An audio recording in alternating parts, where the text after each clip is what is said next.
Bonjour à tous et bienvenue sur Arborescence. Alors aujourd'hui, l'objectif de la vidéo, ça va être de présenter un peu le site Arborescence, donc de vous faire découvrir un peu comment ça fonctionne et surtout de vous inciter à l'utiliser par la suite.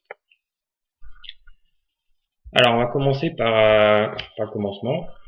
Donc déjà, une fois que vous êtes créé un compte et que vous avez ouvert votre session, vous avez un petit onglet en haut à droite ici qui s'appelle Compte, dans lequel vous pouvez gérer les bases de données. Donc ça c'est le premier onglet qu'on va voir et expliquer. Donc dans cet onglet-là, en fait, l'objectif, ça va être de gérer ces bases de données. Donc là, pour l'instant, il y a une seule base de données qui s'appelle NSTIB, mais par la suite, il pourrait y en avoir d'autres. Donc là, il faut bien que cet onglet-là il soit coché si vous voulez avoir accès à toutes les données qui se situent dans la base de données NSTIB. Et vous n'oubliez pas de sauvegarder. Donc ensuite, la deuxième chose à faire une fois que vous avez créé votre compte, ça va être d'aller dans les onglets options. Donc les onglets modérateur et administrateur, ça normalement, vous les avez pas. A priori. Donc dans l'onglet options, ça va être tout ce qui est gestion de vos informations personnelles.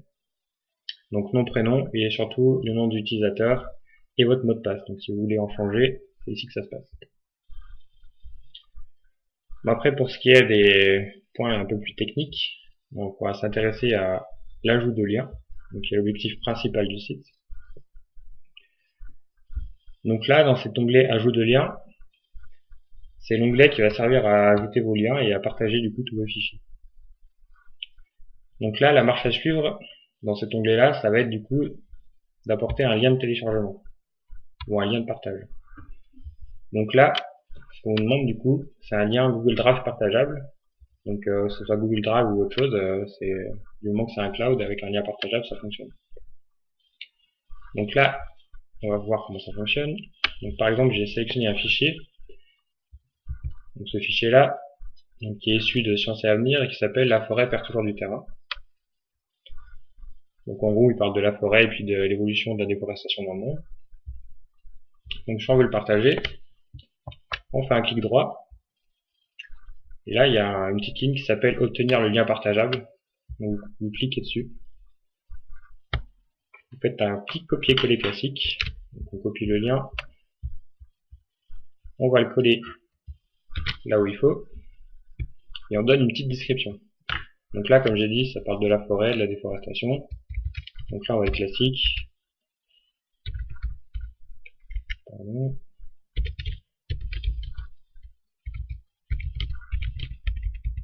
Donc déforestation dans le monde, c'est quelque chose qui va bien. Et on donne l'auteur. Donc là, c'est Sciences et Avenir.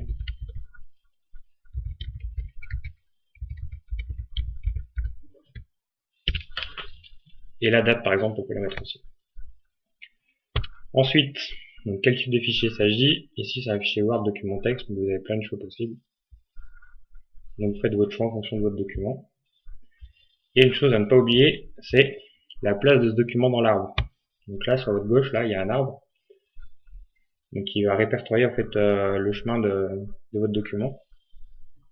Donc là, comme on a vu, le document qu'on vous a montré, il fait pas partie des associations, c'est pas du cours non plus, c'est pas des photos, mais on va le situer dans ressources. Donc dans ressources, on a plein de petits onglets qui vont en dessous. Et donc là, ça fait partie de la forêt. Donc on va le mettre dans la classification forêt et on l'ajoute. Ok, donc là votre lien il a été partagé. Donc si on va dans l'onglet parcourir, on va pouvoir le retrouver. Donc là pas d'onglet, c'est normal, on n'a pas choisi quelle base de données. On prend NSTIB. Donc là vous avez tous les liens qui se réfèrent à NSTIB qui vont être répertoriés. Donc il y en a déjà un certain nombre, c'est bien. Et si on veut retrouver le lien qu'on a partagé, on va aller là où on l'a caché. Donc dans forêt, hop, c'est celui-là. Donc il est là. Donc si vous voulez avoir accès au lien, il vous suffit de cliquer dessus. Donc voilà, vous pouvez lire le document.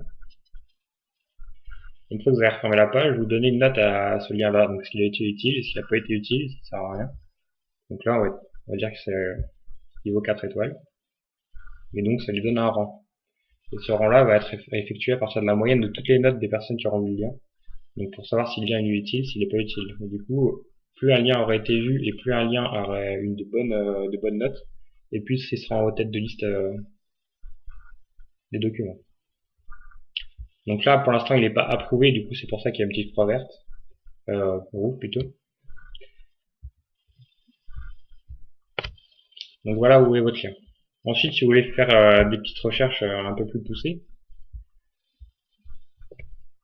donc soit vous utilisez l'arbre, vous choisissez dans quelle partie vous voulez aller, et puis pour chercher un document.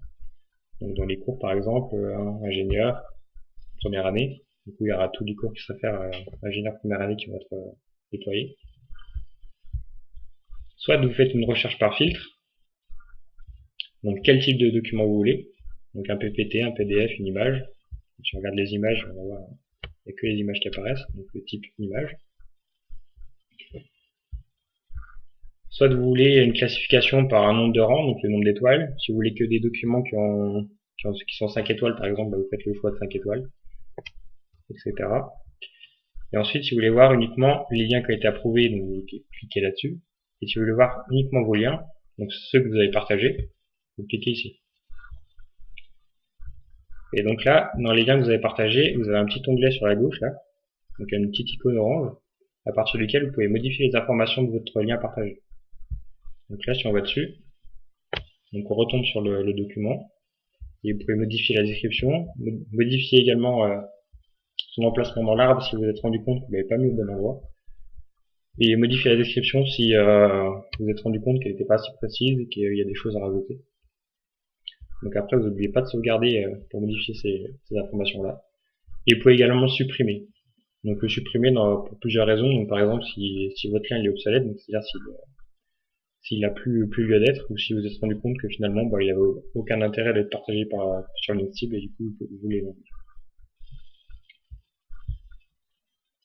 Donc ensuite on va retourner dans l'onglet parcourir et on va faire une recherche par mots-clés. Donc là c'est quelque chose qu'on n'a pas vu, donc c'est une recherche intéressante puisque ça se réfère un peu à Google, comment ça fonctionne. Donc vous tapez un mot-clé, donc par exemple on va dire Eurocode, sans S. Et donc là, vous voyez que vous avez tous les documents qui se réfèrent aux Eurocode qui vont apparaître. Donc là, vous faites votre choix. Donc soit un calcul d'Eurocode pour du dimensionnement, soit un calcul d'Eurocode pour du sismique. Donc ça, c'est plutôt pratique et intéressant, et surtout, ça sera de plus en plus utilisé, je pense, quand il y aura beaucoup de liens qui auront été partagés. Donc voilà, on espère que vous avez bien compris comment ça fonctionne l'arborescence, que vous avez partagé plein de liens, que vous avez trouvé ça super génial et que vous avez bien utilisé. Et donc, on vous remercie en tout cas pour tout le soutien que vous avez apporté pour que nous mettions en place cette plateforme. Et puis, à bientôt.